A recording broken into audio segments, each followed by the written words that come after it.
peace, justice. We have joining us now a security expert and peace advocate, Melvin Ejeh. Thanks for joining us again on TVC Breakfast. What are your thoughts on this latest attack? Let me join the governor of Plateau State to condemn this barbaric and senseless act in the strongest terms ever, especially at the time that the governor is doing every effort to return back the IDPs back to their ancestral home. This is another farming season, and I think this attack is very deliberate to ensure that Plateau people are kept in perpetual hunger and poverty. Otherwise, there is no reason for this attack from what we can see. I also want to say that this attack is purely criminal, it's purely mindless, and should be condemned by all lovers of peace in Plateau State and in Nigeria. There is a need to end this conflict now because I see a very, very terrible famine on the plateau. I see hunger, I see starvation, I see poverty in the land if nothing is done urgently. The government of Plateau State, the federal government, and the military operations in Plateau State are doing so well to ensure that people return back to their homes. Modalities have been put in place, committees have been set, assessments have been made. So we wonder why this renewed attack to scare the people of their ancestral home. Even though we got reliable information that this attack may be a reprisal because of some 500 cattle that were lost in the last 1 month. But I think there is no reason for such reprisal because one human life is more than even 1,000 cows. Life is sacred. Cattle are animals. As painful as this is, we expect these terrorists to go into the way of dialogue. We expect them to exploit every avenue before taking laws into their hands. However, my appeal to security agencies is that they must go all out to ensure that these bad guys are arrested and kept out of circulation in our land. Okay, so earlier you mentioned that we need to end this. Now, how do we end it? Because it seems that the country has run out of ideas. These attacks, not just in that part of Plateau, but in other parts of Plateau State have been happening over the years, and it seems like we've run out of ideas in solving this problem. How do we solve it? How do we end it permanently? I do not agree that the country currently under President Bola Ahmed Tinubu is out of idea to solve this problem. They are in tune with this problem. They are solving it gradually, and I'm sure they will get to the end of it. The former president was actually out of idea. He deliberately allowed this to have lingered, and that's the backlog we are getting today. I cannot refuse, I cannot stop mentioning the former president anytime I speak on national television because he emboldened this criminal. We said it when he was the president. We said it when he was there piloting the affairs of this country. But this current government is doing everything possible. Some of this strategy cannot be discussed on national television. The service chiefs are on top of their games. They have put up modalities, both kinetic and non-kinetic approach to ensure that this crisis is off the track. And to be very fair to them, it is getting better. No matter how bad we look at it, it's getting better. Recruitments are on. Technologies are being brought into this fight, and non-kinetic ideas are being injected to ensure that this crisis is resolved. It's going to be resolved. All we need is time. We need time with this government. We need time with both the federal government, state government, and the local government at all levels as it stands today to end this conflict. So if we have a very workaholic general officer commanding in Plateau State, and I think if not because that commander is here, Major General Ejeh Abakar, I'm sure Plateau State would have been something else now. He led the operation himself. He has been in this terrain for the past 3 days, ensuring that place is peaceful. I think that's what the operations are doing. They are doing so much. It's just that some of the strategies cannot really be said on television. Arrests are being made. Some of the terrorists are being neutralized on a daily basis, and the prosecution is ongoing as I speak to you currently. But so you have mentioned this very government have an idea how to end it. You have mentioned time, but in your earlier statement with the question my colleague asked you, you seem to be angry and tired of with the whole situation, and now you're saying we should give the government time. The people that are directly impacted do not have that time to give. So what more time? What time do we have? In fairness to them, and as painful as it is, they don't have a choice. We just have to give the government time because this government didn't create the problem. This government did not create the issue. This issue were there before he came in, and naturally, some of the strategy to be put to end this conflict, some is ethnic-based, religious-based, terrorist-based, terrorism-based. We need to get the strategy in place. Some of the things we need to end this conflict is technology-based. So I think the president cannot wake up from sleep and manufacture it overnight. Sometimes we need more boots on ground. We need the funding. We need the right funding, which this government did not have initially when they came in. But like I tell you, right spending is being done. Right technology are being injected. The right guys are being deployed to ensure that this conflict is resolved. So I'm appealing to the victims. I'm appealing to people who are going through this pain to give this government little time. They are going to solve it. I'm a peace worker on ground. I have no reason to support this government if I'm not seeing any practical steps. I'm truly seeing practical steps that is working. I'm on the field. I'm watching how these issues are being resolved, so I can tell you for free that this issue will be resolved once and for all. As I sit down to speak to you this morning, my village where I come from in Benue State, in Agatu local government and Apa local government, have been under the perpetual attack of these terrorists. The major highway that leads Abuja to go through Local Weto Bridge is under siege as I speak to you currently. This herdsmen has taken over almost 30 villages in the Doma-speaking area, especially in Apa local government and Agatu local government. So it's not a Plateau team, it's not a Plateau team alone. But I think efforts are being made. The security agencies are on top of their game. The Nigerian military can speak for sure because I can see them, I work with them closely, and I know what they are doing. Unfortunately, they don't have the needed resources before now. But I think this president have injected a lot of resources into the operations, and I assure you that there will be hope at the end of the day. This latest attack was said to have occurred despite the security presence in the vicinity as well as in other critical parts of Plateau State. How do you relate with that? I want to differ with those who have the assertion that the attack occurred in the presence of security. The villages that were attacked were at the fringes of this local government. They were at the mountain, close to the mountain top. Everybody knows they were very far from where the nearest checkpoint is in Bokos and in Mango local government.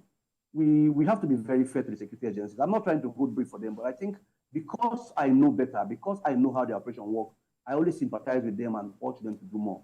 What the community needs to do, one is to rid itself of criminal elements among them. We have a lot of criminals in these communities who go about rustling cattle, who go about destroying farms of farmers, and also rustling cattle of these herdsmen. The community knows them. The community should look out for them and report them to relevant security agencies to foster this kind of mindless attack from these mindless terrorists. So instead of blaming security agencies, they should focus on their problem, focus on what the issues are, focus on what are the primary causes of this conflict. The security agencies cannot watch people being killed. The commander of Bokos was on his heel. He patrolled throughout the night. He engaged the terrorists throughout the night. In fact, the terrains are far. Where this attack took place to the nearest checkpoint, it's not close. These are facts. Apart from them leaving the community, we visited the communities. People also live in that community. The testimony is that the terrains are far. These terrorists look out for soft targets. They look out for areas that is not close to security agencies. They go there and attack. So blaming security agencies is just like leaving the real issue, which is the issue of criminality, which the community knows about, to go and blame security agencies. We cannot continue to pretend. Until we begin to call it spade, we won't get this right. I am sorry I'm being very hard, but we won't get it right until we call it spade. Face the issue of criminality, get this criminal element from our society, report even if there are children who are involved in these criminal activities, and this crisis will be off. Let's stop painting ethnic coloration. Let's not painting some pictures that are not true. The fundamental issues that have to do with this crisis, that cause this crisis, is criminality. And I think we have to face it in most part of the country. And even another though some areas have different issues. Mr. Ejeh, another leg to that question would be how empowered, quote and unquote, are the vigilantes who operate, because you said these attacks usually happen in the fringes, away from the eyes of the advanced security personnel, so to speak. Now that you've established some form of the problem, you said some of the problems could be that these locals also indulge in criminalities which provoke the responses, the violent responses that we get or hear of, from the other side. So who is there? What is available to stem this recurring violent acts by way of the vigilantes? By way of the vigilantes. What we should look out critically is how to empower the local vigilante and the community neighborhood watch. We have to empower them. The state government also sent a bill recently to the House of Assembly, I think sometime last year, to empower this vigilante and neighborhood watch. And the state-owned the state-owned funded security operation Rainbow. I think by the time this comes on board properly, the issue will be better off. And my advice to the executive governor of Plateau State, by Sekele Monsfan, is to ensure that he's deliberate about the issue of vigilante, because until the military guys get first-hand information from the communities, they won't be able to do much. They need intelligence. They need to nip some of these crises in the bud. They are not magicians, and they certainly can be everywhere. If we expect them to be everywhere in our communities, I think that's a far cry. It's a lie. We can achieve it. It's not going to be achievable. Like I said, the issues of Benue State, I'm sure TVC need to beam its light to Benue State currently. There's a lot of massacre going on in that particular area of Benue State. The people of Apa and Agatu in Benue State they are under siege currently. Several communities have been sacked. They are not even in their communities. The last time they went to their communities was about 2-3 weeks ago, and nothing seems to be happening in that area. The military guys who are there are understaffed. I don't think they are up to 100 military in that general area. That's very federal road will soon be impossible. So I'm also urging the Benue State government to also focus on the issue of community watch, the issue of vigilance, to ensure that our community watch, our vigilante are actually put in proper perspective where they can handle the issue of intelligence and security. Come to Bokos, the next day after this attack, where about a said to be 80 persons were killed, the community member watch engaged the terrorists in a shootout where they killed some of the vigilantes. These vigilantes don't have good rifle. They only have dim guns to protect their communities. I think that's not enough. We have to go to the issue of properly funding and securing this community neighborhood watch. Okay, so I would like you to paint a picture of how this is affecting the economy of that state, because many of us were in Lagos, and some people were all in the city centers. We might not really understand the impact of this insecurity on the state, the economy of that state. Please tell us more.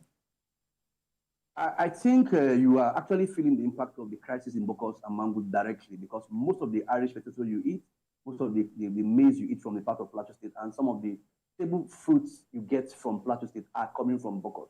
Maybe you're not aware.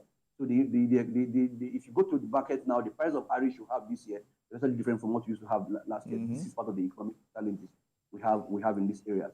Most of the Irish that they export out of this country, that they sell across Nigeria, comes from Bokos and Mangu local government. So it is high time government at all levels take this issue as #1 priority. Otherwise, there'll be famine next year. Otherwise, there'll be serious hunger next year.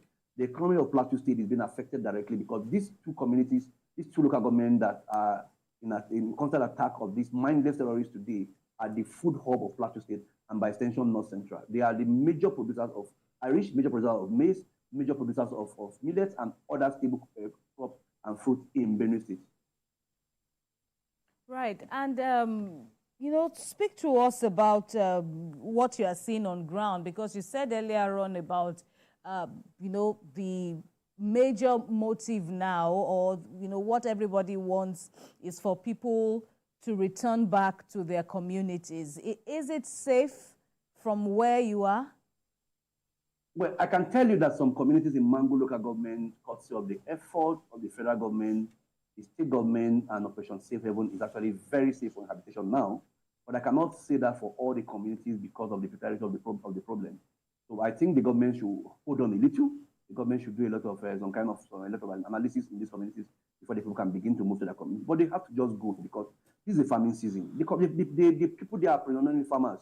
What are they going to eat in the next farming season? It's a very serious case that we can really discuss it on national television.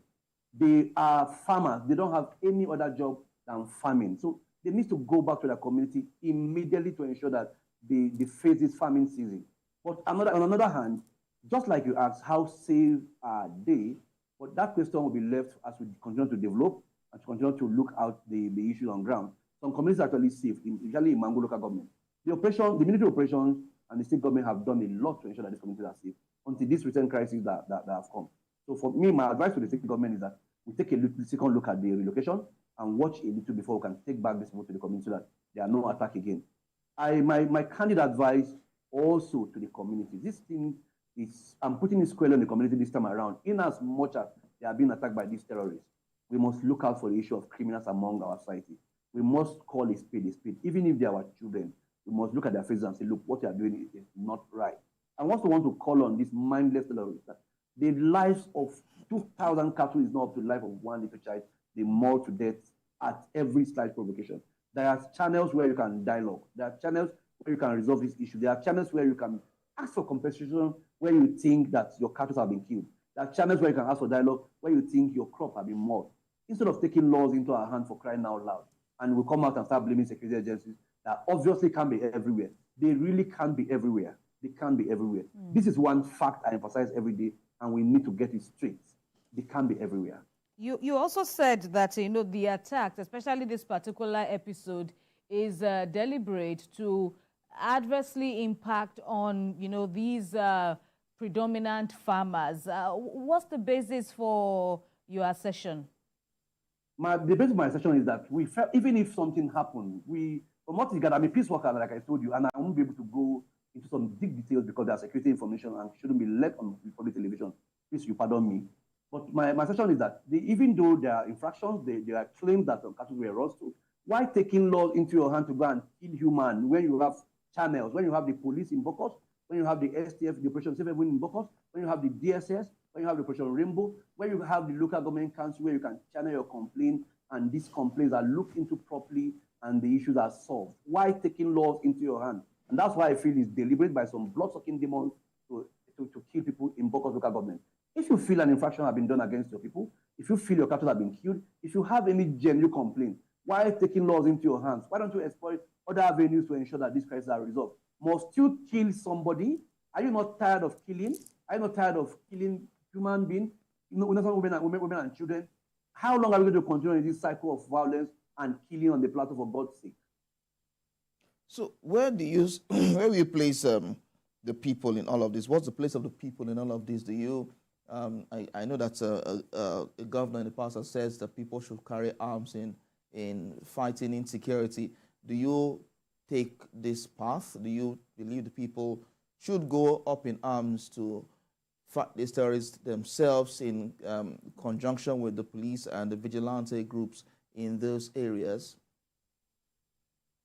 I would not support that kind of anarchist advice from anybody because it's actually out of place. If you allow people to carry arms, we're going to have a state of anarchy in Nigeria. I don't think we're up there now. Well, it's not a banana republic. It's a federal republic of Nigeria that have a president in charge, a president and commander-in-chief of armed forces on top of his game. People are so angry with the federal government before now. They are so angry because, and the effect of that anger is snowballing to the government. Otherwise, the practical step that President Ashwaju has put in place is actually yielding fruit, like I insisted. If you look at the security tempo, the security draft across the country, they are taking shape. Things are getting better. Our roads are becoming freer. The schools are getting safer. And even the farm assessment are reducing. It's just pockets of it that are happening in Benue and in Plateau now. So other steps are being taken. So advising people to take up arms is not the best advice. I don't think that is necessary. I don't think that is wise because it will actually lead to an eye for an eye. It is not right for Nigerians to take up arms against each other. It's not right for anybody to advise Nigerians to carry out arms. Yes, I advocate for proper security of the country, advocate that security should be more robust in the country. The federal government is already investing in technology. I want to appeal to federal government to dialogue over any bottleneck that will stop any technology from getting into this country. There are drones, there are cameras that can be put in our mountains that will police the entire mountain, that will give clues as to where these criminals are coming from. I want to assure you that President Tinubu is on top of his game, and we are going to get it better very soon. All right. And the governor, Muftuang, has said that the security personnel should hunt down these perpetrators and bring them to book. Looking at the nature of the violence in Plateau State, what are you seeing on ground as to, how easy this will be?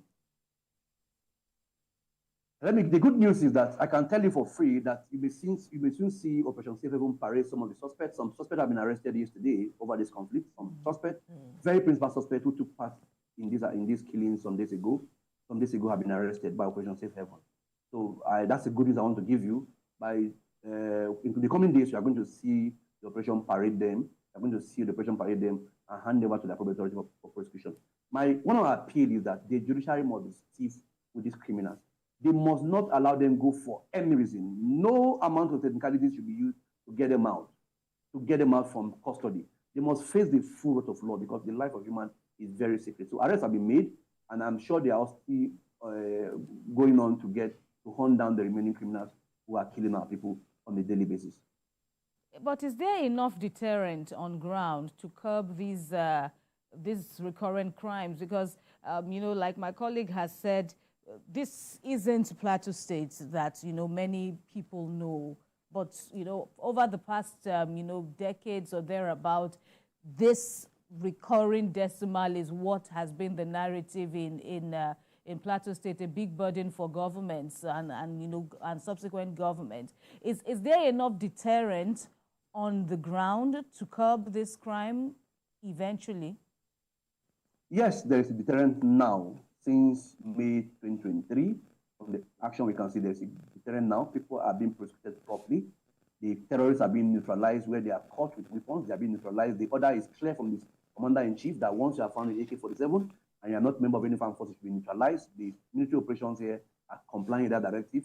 That's the sure way to get them off the street. And for the ones who are not caught with arms, who are caught in through investigation, are properly investigated and handed over to the appropriate channels for prosecution. And I'm sure a lot of them are serving jail terms as I speak to you. Some of them are still undergoing prosecution. But we cannot hide away from one fact, again, that the previous state government and federal government did not do well in terms of security. They use kid gloves with this security, with these guys. They romance with them, they ate with them. And that's why we have these issues today. That's why we have this hatred for the government today. The Ashwaji government meant everything he said about stamping this security in time. And he's doing that so well. So there's enough deterrent on the ground currently. The current commander of Operation Safe Haven, Ejeh, everybody knows him. He's a very tall officer that gives very tall order and also go all out to achieve this tall directive. No matter how difficult a suspect, a terrain is, the man goes there and leads his troops. So when you see your commander going to this hilly terrain, when you see your commander patrolling with you at night, you don't have a choice than to walk. So I think there's a deterrent on ground. And all of these terrorists that have been caught in the line of action, the line of fire, have been neutralized.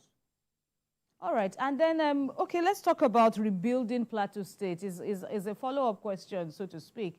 From your, standpoint as a peace advocate, what are you seeing on ground? How receptive are the people to playing their part in rebuilding Plateau State? I think, let me tell you this for free, that Plateau people are the most receptive people in this country. I've lived there over 20 years. You can't get anywhere that is this receptive than Plateau, except my state, Benue. Otherwise, Plateau State are the most receptive people, very accommodating, very forgiving, very loving. And I want to assure you that this is, come to Plateau and you see. So the people are willing to get back their life.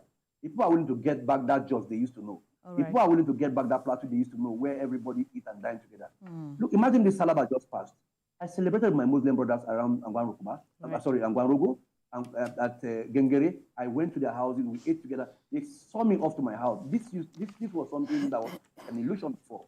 Our youth mingled together, played football together during the Salah. That's the kind of Plateau we want to find. So I think this peace should be extended to the hinterland.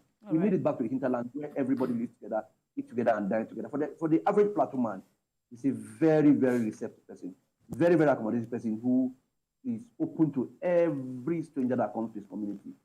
He opens up to you. He gives you his land, gives you his children to even marry. So the Plateau man does not have a problem with settling down with strangers. All right. Melvin Ejeh, peace advocate and a security expert, thanks a lot for your time with us on TVC always, especially on this issue of restoring peace to the state of Plateau. Thanks a lot for your contributions. Thank you for having me. Right. And that's it on TVC Breakfast this Monday. We must leave. But we must also warn that all the views and reactions of all our resource persons and theirs and have no connection at all with TVC News. But we always, say, and we indeed mean it, that we appreciate all our contributors on the program. Thank you very much for keeping us company and watching. We hope you can keep a date with us again.